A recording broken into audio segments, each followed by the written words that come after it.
Setelah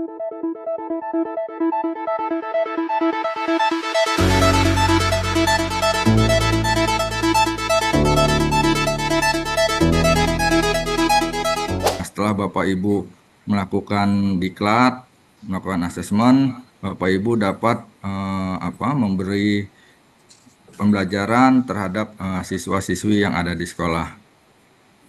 Nah, semoga siswa-siswi juga kita dapat memahami Quran, membaca Quran dengan tartil, memahami tajwid gitu kan, dan dapat menumbuhkan kecintaan terhadap Al-Quran. Bahwasanya kalau terkait dengan sistem Bapak Ibu, sistemnya itu sekarang hanya menggunakan aplikasi yang ada. Oke, itu yang pertama. Jadi Bapak Ibu kalau sudah pernah membuka Siaga, di situ ada apa namanya video tutorialnya. Nah, itu cukup Bapak Ibu tinggal login saja di situ, ya kan? Kemudian nanti Bapak Ibu tinggal ikuti cara-cara yang ada, sama persis. Nah, ini Bapak Ibu untuk kedepannya, ya kan? Ini kami rubah, kami bantu Bapak Ibu agar lebih fleksibel lagi. Jadi untuk membukanya tidak usah lagi menggunakan laptop untuk Bapak Ibu peserta ya.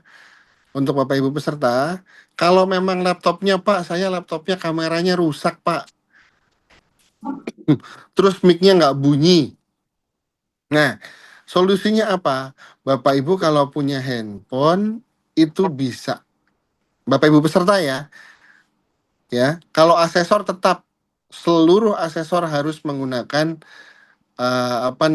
seluruh asesor harus menggunakan laptop. Jadwalnya kan nanti Bapak Ibu bisa mengecek di akun Siaga masing-masing ya. Siap. Jadi Mungkin nanti akan diupdate di akun Siaga masing-masing ya, Pak Bruri ya. iya, nanti Siap. kita update untuk jadwalnya yang insya Allah kan kita mulai asesmen ini di hari Rabu ya, karena kita juga kan menyesuaikan dengan jadwal para asesornya Pak. Oh, siap, siap. Siap. Oke, Pak Bruri. Nah, Bapak Ibu, ini sudah jelas dan terang nih ya. Jadi, Bapak Ibu, kalau misalkan Bapak Ibu nanti di halamannya nih, misalkan di halaman Siaga Bapak Ibu sekarang buka Siaga, habis itu cek di halamannya, ya kan? Kalau di halamannya masih kosong jadwalnya, nah, tinggal tunggu aja nanti. Mungkin Selasa atau Rabu baru keluar jadwalnya. Tapi kalau ternyata masih Pak, jadwal saya masih jadwal yang lama Pak, ya sudah. Kalau jadwal yang lama yang keluar, berarti abaikan saja. Nanti pasti ada jadwal baru. Pak, saya sudah di asesmen Pak, tapi kok masih keluar jadwal? Biarin aja, abaikan saja juga. Tidak usah abaikan saja. Itu karena ini jadwal berlaku semua. Jadi Bapak Ibu nggak usah khawatir, nggak usah bimbang, nggak usah ragu-ragu. Pokoknya tinggal buka Siaga, cek jadwalnya. Habis itu kalau ada, udah siap ya, sudah ready. Tinggal masuk menggunakan jadwal terbaru. Kalau Bapak Ibu sudah asesmen, tidak perlu asesmen lagi. Ya, Bapak Ibu nggak usah khawatir. Ini asesmen itu, Bapak Ibu, ini seperti Bapak Ibu hanya untuk kita melihat gambaran global saja. Ya, nanti akan ada lagi namanya pretest. Nah, itu nanti ada lagi nanti mungkin dari tim panitia itu nanti akan memberikan informasinya lebih lanjut karena ini perjalanannya masih panjang Bapak Ibu. Ini hanya global saja. Nanti dari sini baru ada lanjutannya seperti apa ya. Oke. Coba nih. Nah, Bapak kan nanti itu Iya, Pak. username dan passwordnya itu Ya, sama Pak. Bapak kan iya, jadi sama Bapak di seperti Siaga ada. kodenya berapa? Ada. Passwordnya itu sama dengan kode. Jadi bukan Iya, passwordnya Siaga ya Pak. iya, iya, iya. Gitu Saya udah Pak. masukin Pada pelaksanaan asesmen ini, kita hanya akan menilai beberapa indikator saja. Jadi hanya 4 indikator utama yang kita nilai. Jadi pertama, kemampuan mengucapkan makhorijul huruf dan sifatul hurufnya, misalnya huruf ba itu dibacanya bagaimana, misalnya huruf kaf itu sama enggak dengan huruf kof gitu, huruf sa sama enggak dengan huruf sin dan lain sebagainya. Itu makhrajul hurufnya. Kemudian sifatnya misalnya sod dengan sin itu sama, tetapi cara mengucapkannya beda. Jadi nanti suaranya, efeknya berbeda. Sanulki dengan so itu beda. Jadi itu yang kita nilai dua. Kemudian yang ketiga adalah ahkamul huruf. Saya kira ini para asatidah, para guru ini sudah hafal semuanya di luar kepala ini. Bacaan idhar, ikhfa, iklab, idgham bihuna, bilahuna. Tapi ini yang dinilainya adalah praktiknya. Misalnya membaca innalladzina amanu, misalnya ada dengungnya atau tidak. Atau min qoblihim atau min qoblihim, begitu. Jadi ketepatan dalam menerapkan. Kadang-kadang saya ini sudah hafal nun mati bertemu dengan ba, misal nun mati bertemu dengan sin adalah ikhfa. Nun mati dan tanwin bertemu dengan ba, huruf bacaan iklab. Kita hafal itu di luar kepala. Tetapi karena kita tidak terbiasa, tidak terlatih menerapkan dalam bacaan, sehingga kita pas baca ternyata tidak tepat. Nah, itu yang akan dinilai oleh para asesor. Kemudian yang keempat adalah ahkamul mat wal qasr, bacaan matnya. Jadi kalau mat itu ada banyak, itu ada 15 mat yang dibaca. Mulai dari mat tobi'i sampai mat apa aja, mat aridis sukun, mat jais mufasil, mat wajib mutasil. Ada banyak itu, ada 15. Ada mat badal, ada mat lain. Nah, tapi yang kita nilai adalah praktiknya. Misalnya baca alif lam mim, misalnya baca alif lam mim. Nah, ini lamnya panjang apa pendek gitu kan? Nah, ini kalau dibaca panjang, panjangnya berapa itu? Apakah cuman alif lam mim? Nah, apakah begitu saja atau alif lam, ada dengungnya juga, ada itu kok miminya juga. Lam mim, misalnya seperti itu. Jadi hukum-hukum cara membacanya itu yang akan kami nilai. Jika ada kesalahan, misalnya huruf, misalnya alladzina amanu dibacanya allazina amanu. Sama enggak tadi kedengarannya? Alladzina amanu sama allazina amanu. Beda. Beda, Ustaz. Beda, Beda, sangat beda. sangat beda. Atau bacanya mestinya alladzina amanu atau dibaca allazina amanu. Al-Zina. Beda enggak? Sangat Beda. beda. Sangat beda. Jadi kedengaran beda ya. Nah, Iya, itu Pak. nanti yang akan dinilai. Oh, ini berarti huruf dalnya salah. Nanti dikasih, diklik oleh para asesor. Jadi, terus kemudian dampaknya kalau ada kesalahan-kesalahan itu terjadi pengurangan nilai. Jadi pada dasarnya Bapak Ibu sekalian baca Al-Quran itu 100 nilainya. Jadi sebelum baca Ibu nilainya 100. Bapak-bapak, ibu-ibu sebelum baca itu sudah dikasih hadiah 100 dulu. Baru kemudian ketika nanti ada kesalahan dikurangi. Kurangnya nggak banyak, paling setengah-setengah gitu aja. Jadi kurangnya setengah-setengah, tapi ada juga yang dinilai, yang dikuranginya 1, ada yang dikuranginya 2. Yang gampang-gampang itu akan dikurangi banyak. Ya. Yang gampang-gampang akan dikurangi lebih banyak dibandingkan yang sulit. Yang sulit itu apa? Misalnya huruf ta. Ini huruf ta ini gampang apa sulit ini?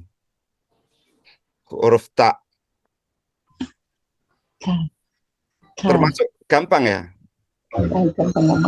Tapi ada misalnya di Indonesia ini yang nggak bisa bicara ta, tapi ta, gitu kan? Ta. Nah, karena itu kita anggap sulit itu, maka kurangnya cukup setengah aja, gitu. Misalnya ta, ini sejak kecil dulu huruf ta itu susah, gitu kan? Sejak kecil. Nah, ini kita anggap semuanya susah. Karena itu kalau ada kesalahan mengucapkan sa, sa, apa, ta, itu dianggap kurangnya sedikit. Begitu pula dengan mat-mat yang banyak itu. Kalau mat topi'i, nah ini lompat mat ya. Idhar, nah misalnya. Idhar. Idhar itu misalnya wala tanharhuma gitu ya. Nah, kalau dibaca wala tanharhuma, nah ini salahnya besar. Jadi dikuranginya banyak karena ini adalah pelajaran yang paling dasar. Oh, ini sudah hafal ini Bapak-bapak, Ibu-ibu sekalian. Kemudian kalau sudah masuk berdengung-dengung, nah itu sudah mulai dikuranginya sedikit. Jadi begitu. Karena itu kalau Bapak Ibu sekalian ini salah semuanya, bacanya salah semuanya ini. Bacanya salah semua itu masih dapat nilai. Masih dapat nilainya 60. Jadi kalau Bapak Ibu semua huruf mulai dari alif sampai iya salah harokat itu sampai sifat sampai mat sampai apa eh, bacaan-bacaan hukum nun mati mim mati tadi itu salah, masih punya hadiah 61 hadiahnya. Jadi walaupun salah semua itu misalnya bicaranya AU misalnya AU kayaknya kan kebalik. Misalnya mestinya kan AU gitu kan. AU gitu kan bukan AU gitu. Berarti itu kan kebalik. Alifnya salah atau hamzahnya salah, ainnya juga menjadi salah. Artinya itu sudah salah. Jadi walaupun salahnya berkali-kali, misalnya di bagian pertama salah, di huruf selanjutnya benar, kemudian salah lagi, benar lagi, salah tadi, cukup disalahkan satu saja. Jadi nanti eh, karena kita mengurangi cukup satu saja. Ini sebagai informasi bagi kami dan juga nanti bagi apa namanya kita semuanya bahwa kita belum menguasai secara apa namanya secara kuat terhadap cara pengucapan atau cara membaca hukum-hukum membaca Al-Quran tersebut. Itu jadi kita di asesmen ini hanya ada 4 indikator. Nanti setelah ini akan dilaksanakan pelatihan atau bimbingan tentang eh, tahsin dan tahsin tartil Quran. Jadi diharapkan setelah ini kita semuanya kemudian sebelum masuk pelatihan atau bimbingan itu ada namanya pretest. Nah, kalau sudah pretest ini banyak lagi itunya. Yang diukur banyak sekali. Nanti ada rok tafkhimnya bagaimana, tafkhim, tarkik gitu. Samsianya bagaimana, kemudian tentang goroib atau goribul kalimah, misalnya ismamnya, kemudian imalanya, wakofnya, tanda penguasaan tanda wakof dan lain sebagainya itu semuanya akan kita apa namanya teskan kembali ketika menjelang masuk pelatihan. Setelah itu akan dilaksanakan juga post-test. Nah, setelah pelatihan atau bimbingan, apakah sudah mampu menguasai, menerapkan itu semuanya? Kenapa ini semuanya penting? Bapak-bapak, ibu-ibu sekalian, sebagaimana disampaikan Pak Direktur juga, kita ini punya tanggung jawab besar untuk apa namanya, membaca Al-Quran, memastikan bahwa umat Islam di Indonesia ini mampu membaca Al-Quran dengan baik dan benar. Karena ketika membaca Al-Quran dengan baik dan benar, pertama, ini yang paling simpel aja, kita ada menjaga kemurnian. Kita bagian dari menjaga kemurnian Al-Quran. Yang kedua, tentu untuk keabsahan ibadah kita. Ibadah sholat itu ada wajib membaca Fatihah. Kalau Fatihahnya misalnya, mohon maaf, baca Bismillahirrahmanirrahim sampai waladhdollinnya itu ada kesalahan, tentu kurang sempurna. Nah, ini karena itu ini adalah tanggung jawab kita semua supaya paling tidak membaca Al-Quran Fatihahnya itu benar gitu ya. Jangan ada misal ihdinas sirotol misalnya iyyaka na'budu wa iyyaka nasta'in. Nah, misalnya seperti itu. Ini mohon maaf ini. Jadi jangan sampai seperti itu karena membaca Al-Quran tentu belajar tajwid itu adalah fardu kifayah, tetapi membaca Al-Quran dengan bertajwid itu adalah fardu ain. Bagaimana dalam Al-Quran, warattilil Qur'ana tartila. Atau ada yang ungkapan lagi, malam yujawidil Quran fahuwa asimun. Barang siapa yang tidak mentajwidkan Al-Quran, maka dia akan berdosa. Karena itu ini adalah upaya kita bersama supaya khususnya kita orang yang mengajar anak-anak tidak mendapatkan tambahan dosa karena ternyata kita menginvestasikan cara baca yang salah dan itu nanti akan ditularkan lagi, maka ini kita akan dapat warisan cara baca, apa namanya, mengajarkan yang salah terus gitu. Mungkin itu yang bisa saya sampaikan sementara. Terus kemudian terkait eh, prakteknya, oh ya tadi sudah ada yang bertanya kemarin, sudah ada yang itu ya, sudah ada yang melakukan asesmen. Pak, nilainya kemarin kok tinggi. Jadi tadi sudah saya jelaskan bahwa penilaiannya itu hanya dikurangi setengah-setengah. Jadi kita bangga ya dapat nilai 80. Wah, dapat nilai 80 padahal itu sebenarnya tidak tinggi gitu ya. Tidak tinggi karena kita sudah banyak pengurangan di situ. 80 itu sudah banyak sekali itu pengurangannya. 90 saja itu sudah banyak pengurangan. Jadi kita itu eh terus kemudian terkait dengan asesor ya. Jadi asesor kemarin kita juga apa namanya ada kendala teknis misalnya, oh ini kemarin saya sudah itu kok nggak ada orangnya. Nah ini tadi saya ingin pastikan lagi.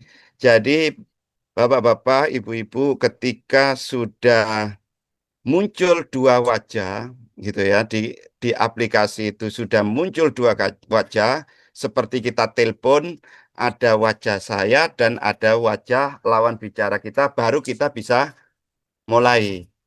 Jadi nanti ada itu ada asesor akan mengatakan sudah siap. Kalau asesornya belum mengatakan siap berarti belum ada itu gitu. Jadi belum bisa dimulai. Kalau asesornya sudah siap, maka mengatakan sudah siap, Bu, atau Pak, sudah siap. Kemudian baik, silakan. Nah, baru kita bisa memulai. Kalau belum ada itu berarti kita masih sendirian itu, masih monolog, jangan-jangan. Jangan-jangan kita ngerekam-ngerekam sendiri, siapa yang menilai? Nggak ada yang menilai. Karena kita masih monolog.